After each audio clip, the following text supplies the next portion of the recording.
Hi and welcome to the third part. There are a lot of things to cover, so let's get going. Last time I had to cut the electrical wire connecting the exterior outlet since it blocked the way for the new plywood. Now I have to reconnect it. And this cable is 12 nm. It can work for both 15 or 20 amperage.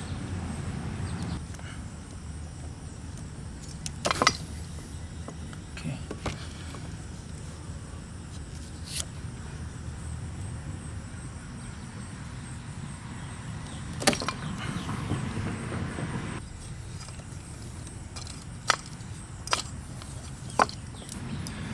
On the back it has writing of white, hot. So this will be the white, this will be the, in this case, black, and ground. This outlet was purchased from Lowe's and I'm sorry but it sucks. It seems like it was designed for a one-time use, the holes are tiny, everything is really flimsy. I ended up buying one from Home Depot. Another problem with whoever built this garage was that they used a 15 nm cable instead of 12 nm, probably to save some money, and it's just horrible. Oh, also, if you do it on your own, make sure to use a GFCI outlet in areas that might be exposed to water. I talked previously about the reason of why this water damage happened in the first place. One of them was the lack of house wrap, another was holes in the brick. Those were covered in previous parts. Another reason is that there was no proper flashing. There was only an upper part which reached barely to the center of the brick section. To connect the parts, I'm using another piece of flashing underneath, something like this. I will also use caulking on the top and put the new piece on top of it. I got this pre-measured aluminum flashing from a roofer and decided to make it till the very end at the top and also add some protection on the sides.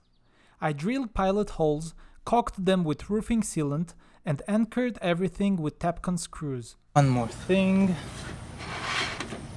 This part reaches till the end of the block, but if I will put them one on top of another, I will have a gap. So I will put it like this. This way, if the rain comes, it will just drip. If something will go underneath, I will also use the caulking here. But don't forget that we will have two pieces of wood here, like that. So anyhow, I will not see this part. Whenever I needed to cut the aluminum, I used my miter saw. I'm doing exactly the same around the garage doors. And if you noticed, I'm using different type of screws. The Tapcon goes into concrete mortar and the other one that I've shown goes into the plywood. So it will be much shorter. Due to the brick wall, it was impossible to fasten the plywood from the outside, so I used those hangers from the inside. The recommended R value for exterior walls is 13 to 23.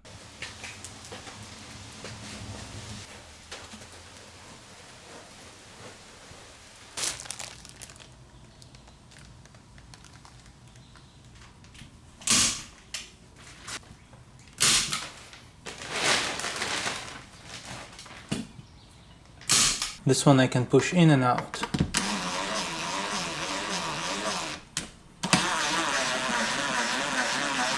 This works better for me because whenever I'll put the wood, which was my original project, I will be able to move it out so it will be flush with the new wall.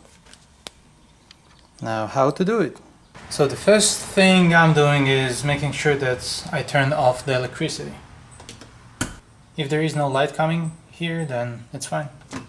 What holds the old box is two nails at the bottom and at the top, closer to the stud.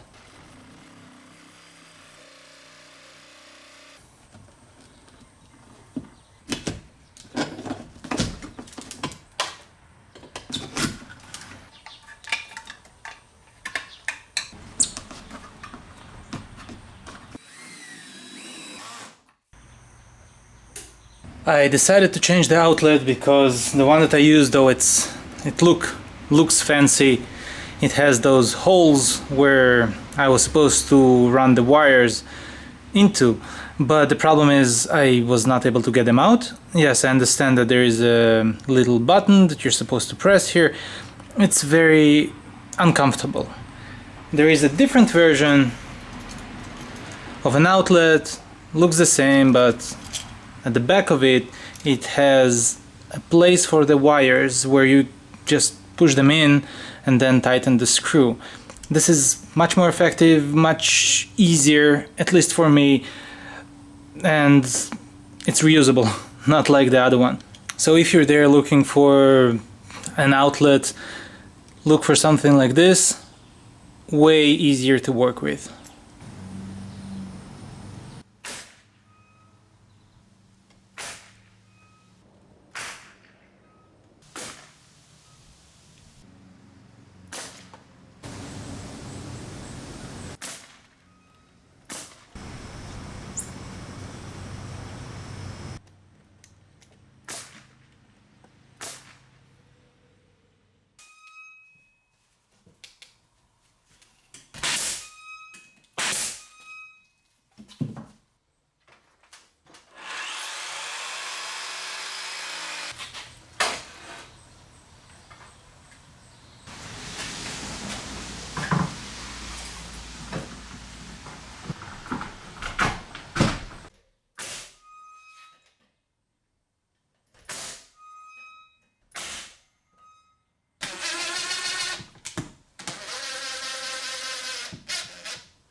New one, the previous one wore off.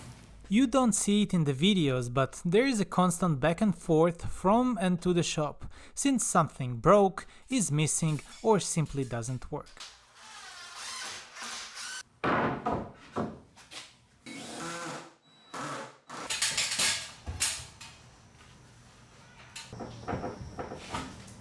It's fine.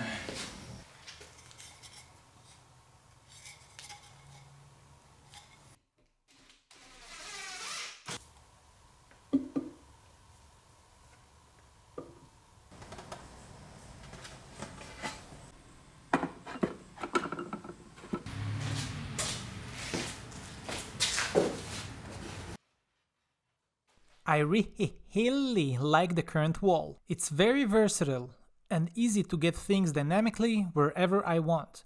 And if I have a new tool or want to change something, anything, it's as easy as tapping a nail in.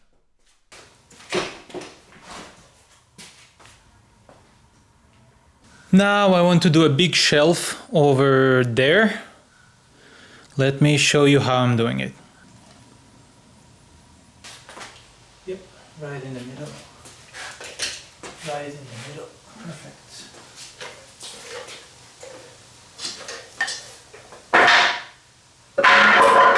Yep, this can happen as well. Now I'll mark the location of the studs, so it will be better secured.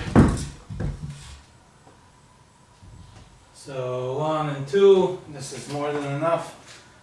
I'm going to use hex bolts. Once I put the board on top, it creates stronger construction, because previously the nails that I used were too small for this design. Now it's much stronger, and I use this kind of screws. If you look at the length, it's something like this. So it reaches till probably the middle of the pine board. This is also pine. I don't know why I say pine board.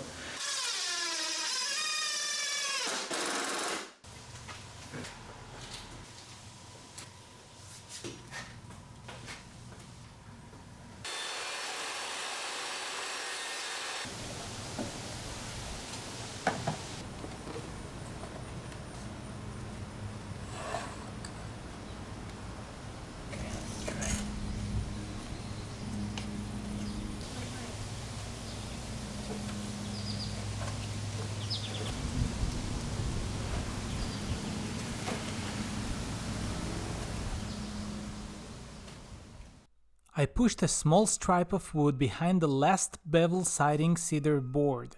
This creates the same angle as the pieces above it.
This concludes the disaster series, and now for the breakdown. Time taken, give or take 3 weeks. Price for the materials, around 1500. Price for tools and materials, around 8 grand. Thanks for joining me in this majestic journey.